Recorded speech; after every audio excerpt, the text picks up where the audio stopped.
Welcome to a lecture on Genesis chapter 4, or what we might more simply call the story of Cain and Abel. I am just a bit under the weather. If you notice brief pauses in the video, it might be because I'm coughing. I apologize. In what follows, I'm going to argue what is likely an obvious point. Genesis 4 continues ideas and themes developed in Genesis 2 and 3.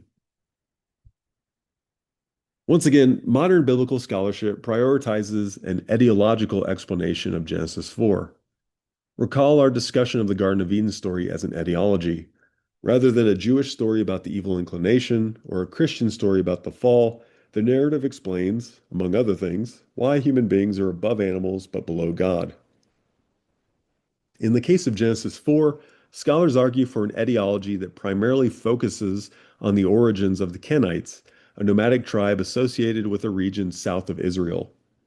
In effect, this etiology would describe the meaning or relevance of the story for the ancient Israelites who originally circulated the story orally. The Christian and Jewish traditions interpreted Genesis 4 to tell stories about the conflict between good and evil. Those stories shared the same broad contours, though the specifics differed in light of the tradition's individual preoccupations. In short, the two traditions had different ideas about good and evil, about the problem and the solution. To put these differences in more concrete terms, a Jewish interpretation of Genesis 4 as a story about good and evil would not resolve the conflict with Christian typology. It would not, in other words, view the story as anticipating Jesus Christ. Let's start with the opening verse. Here, Genesis 4 is using the connotation of the verb to know that modern English still shares, namely the close connection between knowledge and sexual intimacy. In a departure from Genesis 2, where the man named the animals, note that the woman, whom the text now calls Eve, names her son Cain. Now let's turn our attention to some of the wordplay in the ancient Hebrew that gets lost in translation. First, there's a pun between the Hebrew word for to get or to make and the name Cain. In turn, it's worth noting that the name Cain is the word for smith, as in blacksmith. Eve's language is also provocative.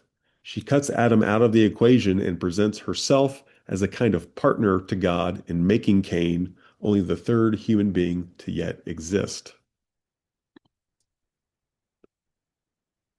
Now we have the birth of Abel, only the fourth human being thus far.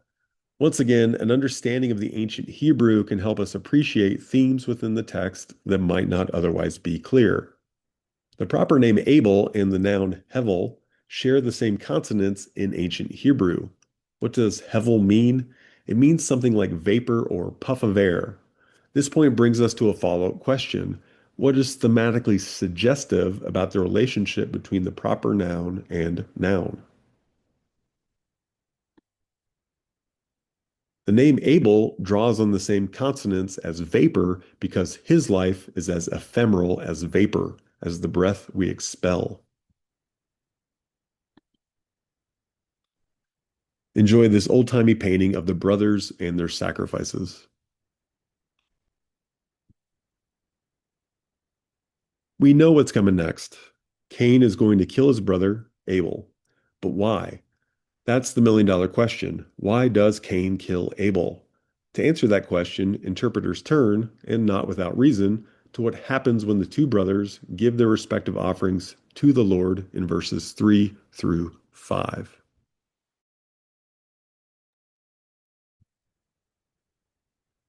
Take a moment to read the verses and then try to answer the question. To develop an answer, you might rely on the text and or draw on your own interpretive traditions.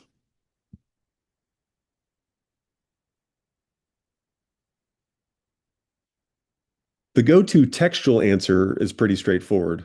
The text makes it clear that Abel brings the firstlings of his flock, their fat portions. But the same is not said for Cain.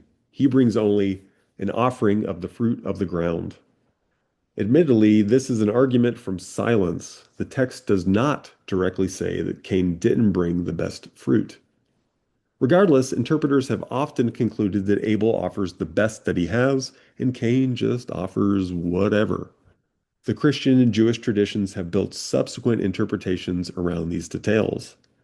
At times, both the early Jewish and Christian traditions have attested to an interpretation that I would not have otherwise considered. Cain is the son of Eve and the devil. This tradition has to regard verse 1 in cryptic fashion. It also appears to be more widely attested to in the Christian tradition. See, for example, 1 John, as well as the writings of Tertullian. Rather than locating the problem with the sacrifices, other lines of interpretation argue that the problem is the sacrificers, where Abel is righteous, Cain is not. Hebrews, a book in the New Testament, suggests as much. In sum, once these lines of interpretation are set, Genesis 4 turns into a story about a more primeval conflict between good, Abel, and evil, Cain. This line takes many different forms in the Christian and Jewish traditions. In the former, of course, the fratricide is fallout from the disaster in Genesis 2, and from which Jesus Christ will rescue humanity.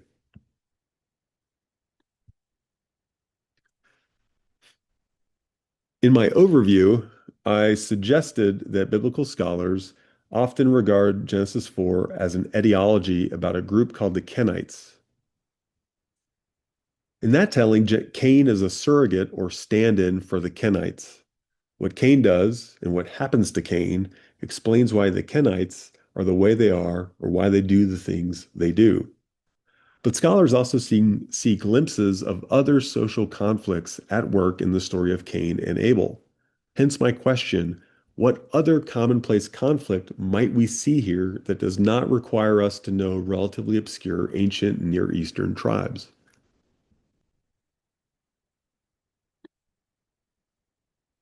Here's another potential way to understand the story in an etiological way. Genesis 4 transposes the culture founding rivalry between herdsmen and farmers into a story of God's regard, or, as the case may be, disregard for offerings. Cain is the farmer, Abel is the shepherd. The preference of Abel's offering over Cain's offering might then reflect the heroic stature of shepherds throughout the Hebrew Bible. Think of figures like Joshua, David, and of course, Moses. Of course, that rivalry is not as far-flung as it might seem.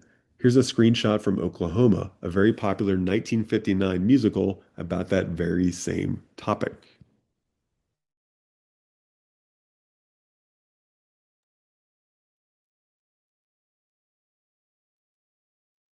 As part of a larger argument that draws on other stories in Genesis, the biblical scholar John Levinson offers a different explanation for why God prefers Abel's sacrifice over Cain's sacrifice. It's an argument that we will continue to follow once we get to Genesis 12 and the start of the patriarchal narrative. The first step in his explanation is the idea that Genesis is working to present God's sovereignty as totally above human scrutiny. Put another way, God is God. He does not have to follow the logic of an ancient Near Eastern clan, and for that reason, follow the custom of primogeniture, of preferring firstborn over secondborn sons. Think Isaac over Ishmael, Jacob over Esau, and Joseph over a ton of older brothers. Divine sovereignty is indisputable in Genesis, which is why the text is not going to try to explain the preference for Abel's sacrifice over Cain's. Instead, the focus is on Cain's failure to accept this divine sovereignty and master himself. That's what causes him to murder Abel. He feels humiliated because his younger brother has been raised up. He has been exalted at his expense. Now we get to a speech from the Lord, which Genesis 4 offsets as poetry. Take a moment to read it and see if any of the verses remind you of anything from Genesis 3. Following Levinson's argument about chosenness, God's speech assigns fault to Cain. Rather than pursue equality, Cain must accept divine inequality or God's mysterious and inequitable acts of choosing. If he can manage that, things will go well for him.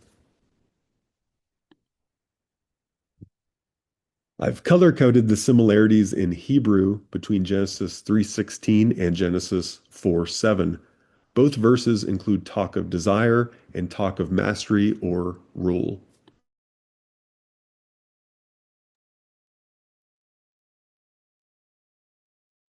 From a literary perspective, I think verse 7 is really interesting and evocative.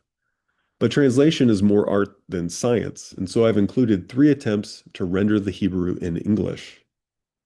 One version is the NRSV translation that we've been using all semester. One translation is by Robert Alter, an American professor who recently completed an individual translation of the entire Hebrew Bible. That's an accomplishment. Translation is an exacting task, and so most translations are undertaken by teams of scholars. From one perspective, teams of scholars minimize the idiosyncrasies of a single translator. From another perspective, the team approach robs the translation of individual style. Anyways, Alter's translation has been lauded by many for its close attention to the literary or poetic features of the Hebrew text. And finally, a translation by Mark S. Smith, a scholar who has written at least two books on Genesis, as well as studies of pre-Israelite Ugaritic texts. Yes, biblical studies gets very, very complicated. In any case, pause the video to read the three translations and take a moment to ponder the question. I'll give an answer on this slide. Quite obviously, the verse suggests that Abel is at risk from his brother's violence. But Cain is also at risk of losing his self-mastery. Sin will rule over him, at least for a moment, and in some way, shape, or form. I'll return to the issue of sin in a few minutes. Same verse, same translations, new question. How do the different translations present sin?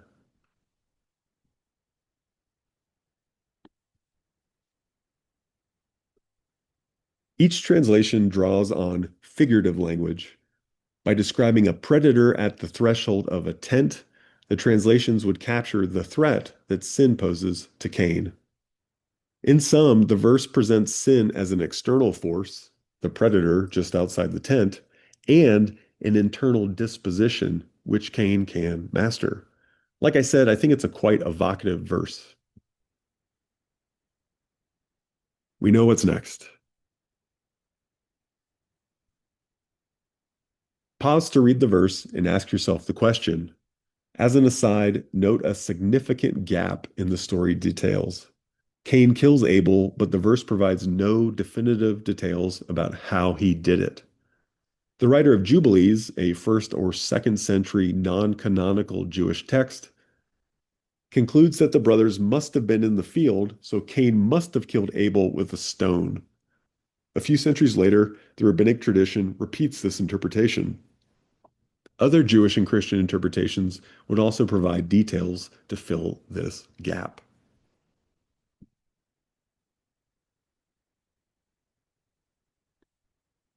As for repetition, the clear answer is that the text underscores the importance of fraternal relationships. Rather than just refer to Cain and Abel, the verse foreshadows the awfulness of the murder to come by always referring to Cain and his brother Abel. Keep this type of repetition in mind when we get to Genesis 21.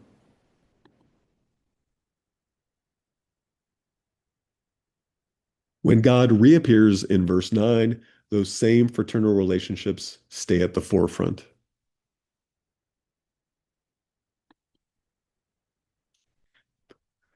Whereas verse 7 recalled Genesis 3:16, God's question in verse 9 recalls Genesis 3:8. Both questions are about the whereabouts of biblical figures. Where are you, Adam? Where is your brother, Cain? Cain missteps because he does not care about his responsibility for his kinsman and neighbor, a point of emphasis elsewhere in the Torah. See Leviticus and Deuteronomy.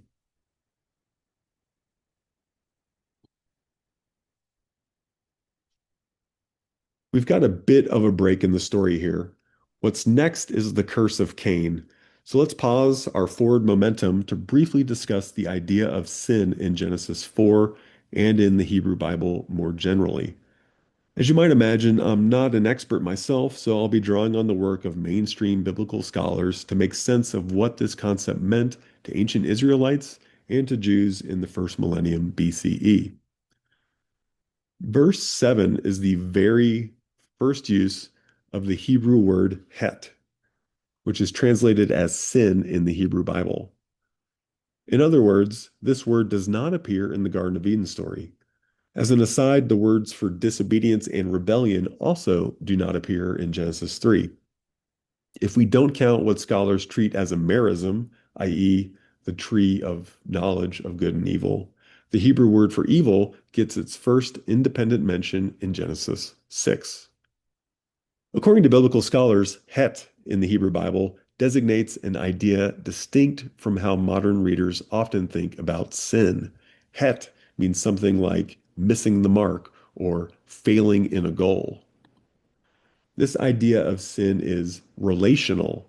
A certain behavior was expected of you and you fell short. This idea of sin does not necessarily carry the freight of good and evil. To clarify this point, I might mention here that ideas of sin in the pre-exilic and post-exilic era were also closely connected to the rules of ritual observance. Sin was often less an idea of good and evil than holiness and unholiness. A person could become ritually impure not by doing something evil per se, but through routine activities like menstruation, sex, childbirth, touching a dead body, etc. From this perspective, ritual impurity is just the cost of living. It accrues to us on a daily basis. To remove sin in those instances was to remove ritual impurity. Fortunately, the blood of sacrificed animals was, in the words of the scholar Jacob Milgram, the ritual detergent for removing such sin. It washes it right out. In short, ideas about sin in the Hebrew Bible can be quite complicated. Gary Anderson and Paula Fredrickson both have books on these topics. Milgram's Anchor Bible commentary on Leviticus is an in-depth option. And now back to Cain's curse. Note the text in blue. We can see the repetition of motifs from the curse placed on Adam in Genesis 3. Adam was driven from the garden to a life of tilling thorns and thistles, and now Cain is cursed to till a ground that will not yield its strength. And note the text in green, too. Where have we seen this idea before? First, we might say that both Genesis 3 and 4 convey the precariousness of agriculture. What starts as a blessing can quickly turn into a curse. I think this curse makes a sort of intuitive sense. Farming is very, very hard work. Second, Genesis 4 gives us our second expulsion in as many chapters. First, Adam and Eve were expelled from the garden. Now Cain is cast into exile. He must wander the earth. Here's the summation then. The consecutive chapters repeat curses on agriculture, they repeat exiles or expulsions. What broader conclusions might we tentatively form about how Genesis understands the historical unfolding of events? I know the formulation of the question sounds fancy, but the answer is relatively straightforward. And here's an answer. History is a pattern of significant, approximate recurrences. History repeats itself, we might say. We get echoes of a primal event.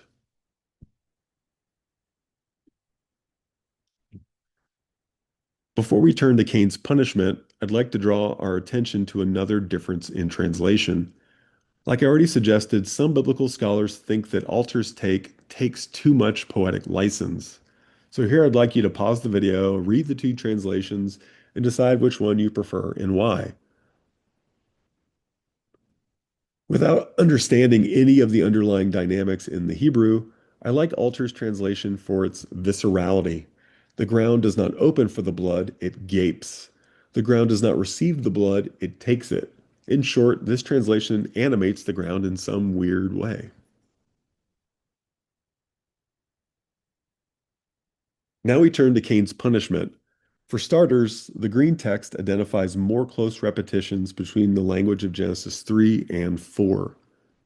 Closely read the red and blue text. Cain complains that he will be killed in his exile. For biblical scholars, this concern reflects what's called the law of the talion. Huh? Recall that the etiological perspective sees Cain and Abel less as discrete historical figures than as representatives of peoples. Cain is the forebear of the Kenites, and because he has killed Abel, Abel's people can kill one of his people. The story of Joseph at the end of Genesis makes this sort of surrogacy more apparent. 12 brothers, 12 tribes. God puts a mark on Cain that absolves him from this one-for-one law of the talion. Kill Cain, kill a Kenite, and the Kenites get to lawfully respond sevenfold. This all may sound very strange. The best reconstruction I've read contends that the Kenites were not subject to the law of the talion because, as a nomadic people, they were generally more vulnerable to attack. They did not have fortified walls. This etiological explanation is well and good, but I think that what's more interesting is how Cain's worry and God's reply work within the wider themes in Genesis. And so ask yourself, what is the repeated motif from earlier in the chapter?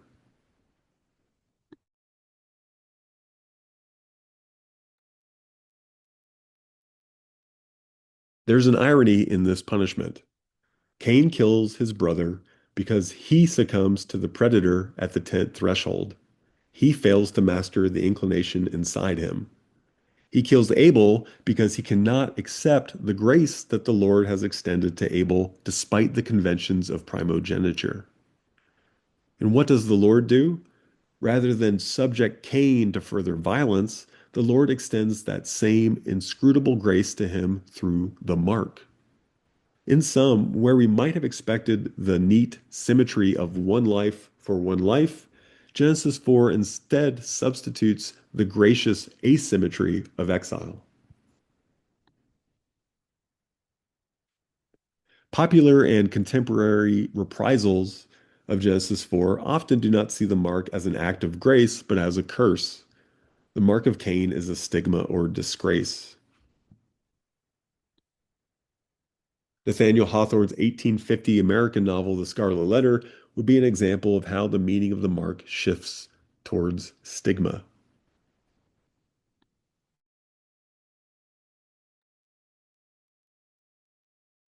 Let's now pause to think more carefully about chosenness in Genesis 4 and in Genesis more broadly. Like I already said, the idea of chosenness will be one of the themes that I am going to focus on throughout Genesis. So let's think about chosenness in more depth. Based on Abel's example, on the example of this second-born son, what conclusions might we reach about divine favor? Some of this is review. Abel's chosenness underscores God's freedom and authority.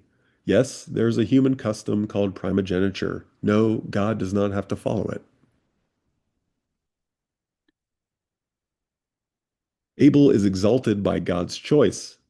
God's favor can come at a horrific price, as Abel's story is tragic. His chosenness does not translate into any descendants. Why does that matter? Only recall the repeated talk of Toledot, of generations through the book of Genesis. In Genesis, to not have descendants is, in a figurative sense, to have never lived.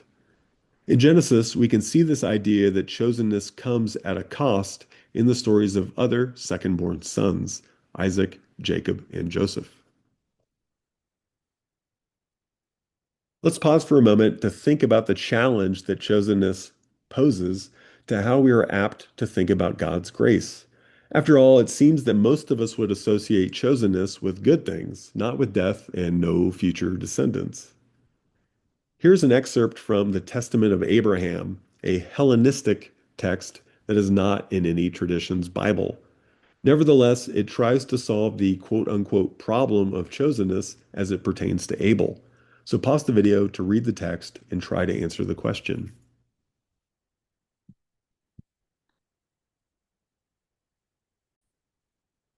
In short, the Testament of Abraham tries to solve the problem as follows. Abel is exalted by his offering. He is killed and thus humiliated by Cain in the field. But then he is exalted again in the divine court as a, quote, wondrous judge who judges the righteous and the sinners. I'm going to move quickly through the remaining slides, which close out Genesis 4. Note the wordplay on display in the original Hebrew. Cain goes to the land of Nod, or what we might think of as the land of wandering. Cain's story does not end there. From the perspective of the Jewish tradition, we might conclude that the same inclination that made Cain susceptible to sin also gives him the ambition to found a city. From the perspective of ancient Israelites, we might conclude that Genesis 4 has an anti-urban bias. Give us the pastoral countryside, not the city.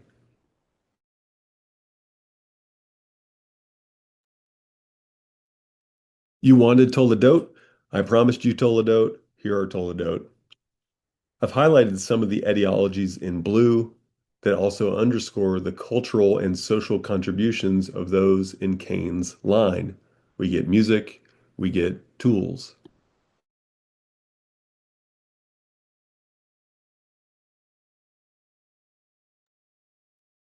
Note that the start of Genesis 5 also enumerates the descendants of Adam.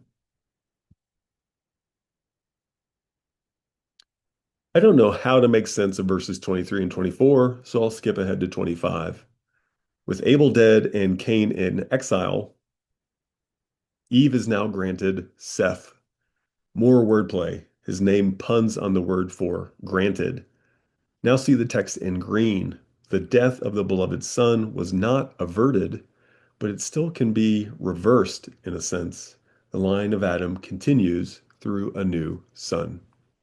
Thanks. I'll stop there.